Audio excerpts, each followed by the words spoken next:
Hello everyone, আসসালামু আলাইকুম। আমি সঞ্জিদা। আমার নতুন একটা ব্লগে আপনাদের সবাইকে স্বাগত জানাচ্ছি। কেমন আছেন আপনারা সবাই? আশা করছি ভালো আছেন। আল্লাহর অশেষ রহমতে আপনাদের সবার দোয়ায় আলহামদুলিল্লাহ আমিও ভালো আছি। সন্ধ্যা থেকে ব্লগটা শুরু করলাম। নাস্তা করার পর অনেক থালাবাটি জমেছিল, তো সেসবগুলো ভাবলাম যে একটু ধুয়ে নিই, কারণ সিঙ্কটা ক্লিন থাকলে একটু মন মানসিকতাও ফ্রেশ থাকে, মানে কাজে মন বসে আর কি, কাজ করতে ভালো লাগে। কিচেনটা তো ক্লিন মাস্ট প্রয়োজন, আর নিজেরও আসলে একটা মানে ভালো লাগার ব্যাপার আছে। তো চেষ্টা করি যে যখন এটা তখন ধুয়ে ফেলতে, আর না হলে ধুতে ইচ্ছা করে না। তো ভাবলাম যে না, আগে সব কিছু ধুয়ে নিই, তারপরে বাকি কাজ শুরু করব। এই যে সন্ধ্যায় চা বানানো হয়েছিল, আর আমাদের তো জানি না শুধু আমার ক্ষেত্রে এরকম নাকি সবাই এরকম, যে যে কোনো কাজ শর্টকাট করতে আমরা হয়তো বেশি স্বাচ্ছন্দ্য বোধ করি, যেহেতু আমরা মেয়েরা সারাক্ষণ বাসার কাজে থাকি, প্লাস এখন যেহেতু ইউটিউবে ভিডিও করি, মাঝে মাঝে লাইভও করি, মাঝে মাঝে না, সকালবেলায় তো এখন ডেইলিই করা হয়। তো চেষ্টা করি করার, কারণ ওয়াচ টাইমটা তো ক্লিয়ার করতে হবে। তো সব মিলিয়ে আসলে অনেক প্যারায় থাকি। তার মধ্যে আমার বাচ্চা আছে, তারপর বিড়াল ছানা আছে, বড় বিড়াল আছে, সব মিলিয়ে আসলে একটু মানে নাজেহাল অবস্থা। আর মেহমান তো আলহামদুলিল্লাহ আমাদের বাসায় রেগুলার থাকে। এই যে এখনও খেয়াল করছেন হয়তো, আমি অনেকগুলো চিনির বাটি ধুচ্ছি, যেহেতু মেহমান আসছিল সন্ধ্যায়। একজন দুইজন তিনজন এরকম, মানে পার ডে আমাদের বাসায় মেহমান থাকে প্রতিদিনই। একই টাইমে হয় বিকালবেলায়, বেশিরভাগ বিকালে আর রাত্রেই থাকে মেহমান। মানে বেশিরভাগ সময় আলহামদুলিল্লাহ মেহমান আল্লাহ তাআলার রহমত বরকত নিয়ে আসে। তারপর আছে না যে মাঝে মাঝে একটু বিরক্তই লাগে আমার, যে মানে যখন কোনো কাজ থাকে আর কি, যেমন ধরেন আজকে এডিটিং ছিল, আমার আসলে অনেক প্যারাই হয়ে গেছিলো। তারপর ভাবলাম যে না, এত প্যারা নিলে চলবে না, কাজ তো করতেই হবে, কাজ না করলে কীভাবে হবে।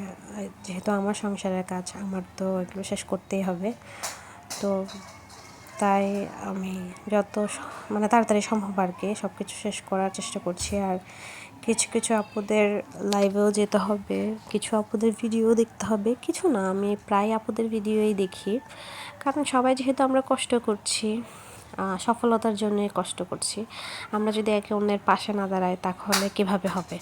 আমাদের একে অন্যের অবশ্যই পাশে দাঁড়াতে হবে। সেটা ভেবেই আসলে আমি চেষ্টা করি সবার ভিডিও ফুল ওয়াচ করার। মাঝে মাঝে অনেকের ফুল ওয়াচ করা হয় না, কিন্তু চেষ্টা করি যে একদম শেষ পর্যন্ত যেন দেখি। আমি কাজে থাকলে আমি ভিডিও অন করে রাখি, ভিডিওটা চলতে থাকে, এভাবেই সময়টা চলে যায় আর কি। এই তো তারপর এগুলো কি বলে, ঝিঙা মেবি বলে, আমি আসলে ঠিক করে নামও জানি না, ঝিঙাই বলে হয়তো।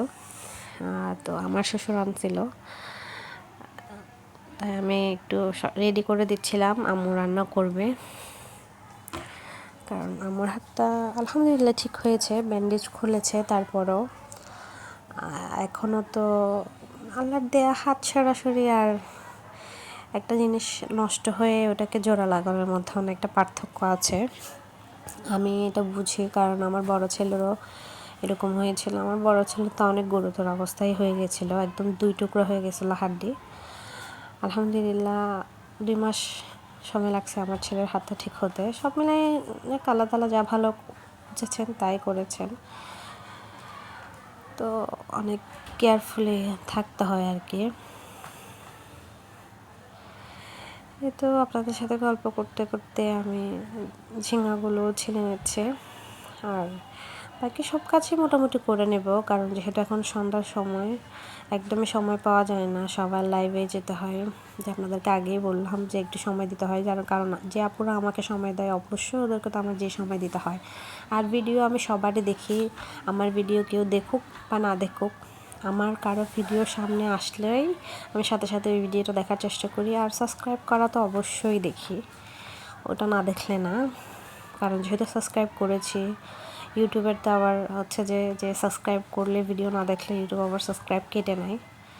সব কিছুই মিলে আসলে তো মানে নিজেরটা ভাবি আর কি, যে আমার নিজের যেহেতু কষ্ট হয় আমার একটা সাবস্ক্রাইবার কেটে গেলে, আমি যেহেতু অনেক কষ্ট করছি, সবাই অনেক কষ্ট করছে, অনেক শ্রম দিচ্ছে, যেহেতু এক একজনের এক এক রকম আশা নিয়ে এসেছে আসলে এই জায়গাটাতে। আমরা এক একটা আশা নিয়ে আসছি, এক একজনের এক এক রকম আশা। কিন্তু ওটা কেটে দিলাম, দিয়ে মুরগিটাও কেটে নিচ্ছে, কারণ কিছু অংশ আমি নিয়ে নেব আমার বিড়ালদের জন্য, যেহেতু মুরগিটা অনেক বড়, ভিডিওতে হয়তো বোঝা যাচ্ছে না, প্রায় 2-2.5 কেজির মতো হবে।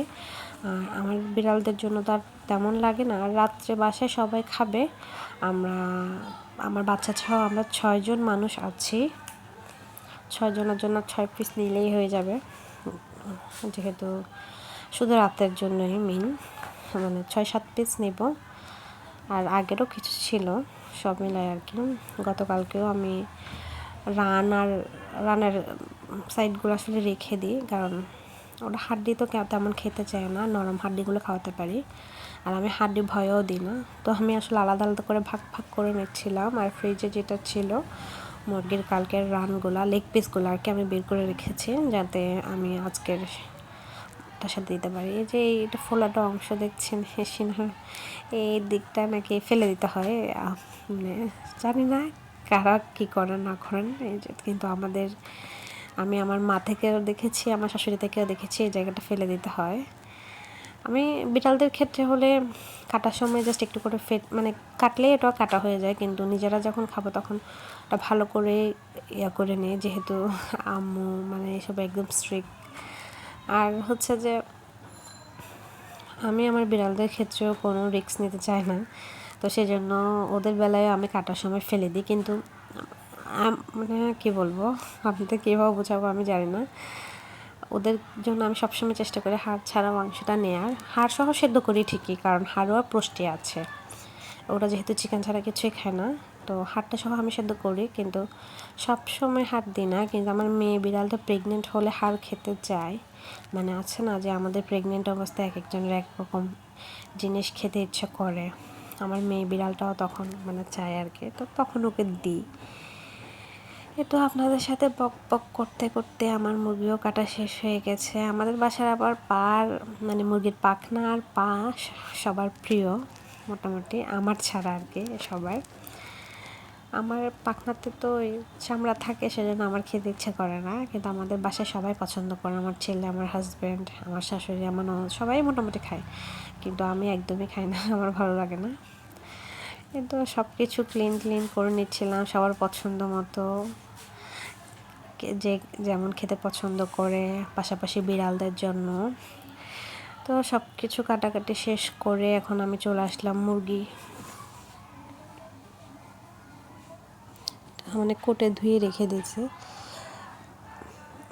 মানে ম্যারিনেট করে রাখছি যাতে আমি সাথে সাথে রান্না করে ফেলতে পারি আর কি। এখন চাউল ধুয়ে বসায় দিব, কারণ যত সময় যাচ্ছে তত দেরি হয়ে যাচ্ছে, নামাজও আছে। এই যে বললাম আমি কিন্তু আমার ট্যাবে মানে মোবাইলে ভিডিও করছি, কিন্তু ট্যাবে আপনাদের লাইভ ভিডিও এসব এগুলো চলছে, তো ওইদিকেও একটু ঘুরে ঘুরে যেতে হচ্ছে। আর ছেলেও আছে, ছেলেকেও একবার যাই দেখতে হচ্ছে, কারণ মাশাআল্লাহ ছেলে তো অনেক দুষ্ট হয়েছে। এই যে ভাত বসিয়ে দিলাম, ভাত প্রায় হয়ে গেল, কিছুক্ষণ আমি বিরতি নিয়েছিলাম। আর আম্মু এটা রান্না করে চলে গেল, আম্মু একটু ডাক্তার কাছে যাবে আজকে, তো আম্মু এটা রান্না করে দিয়ে গেছে। আমি ভাত আর মুরগির মাংসটা রান্না করব, তাইলেই হবে। আর মুরগির মাংসটা আসলে রান্না করব কিনা জানি না, এখনও জানি না আমি কী করবো, বাট আমি ম্যারিনেট করে রেখেছি, রান্না হলে রান্না করে ফেলবো, আর যদি লাগে এ তো আমার ফাঁকিবাজি মারগালা, আমি ঝাঁকিতে ঢেলে দিই, অলওয়েজ ঢেলে দিলাম, এর ফাঁকে নিজেকে একটু বিরতি দিলাম। প্রচুর গরম লাগছে কিচেনে, তো আর মানে ফ্যানও নাই, এসিও নাই, কি একটা অবস্থা, কিচেনে যাইলে আমার অবস্থা খারাপ হয়ে যায়। মানে বেডরুমে বা সামনের রুমে মোটামুটি ভালো থাকে। তো একটু লেবুর শরবত করেছিলাম, মা ছেলে মিলে শরবতটা খেয়ে নেব। এই যে চিকেনটা ম্যারিনেট করে রেখেছিলাম, ওখানে পাখনাগুলো আসলে দেওয়া হয় নাই, তো এখন বেছে একেবারে বসিয়ে দিব। মানে ফ্রাইয়ের মতো করে আর কি, সব কিছু আগে দিয়ে ভালো করে ফ্রাই করে তারপর মশলাগুলো হাত দিয়ে দিব একদম লাস্ট পর্যায়ে, যাতে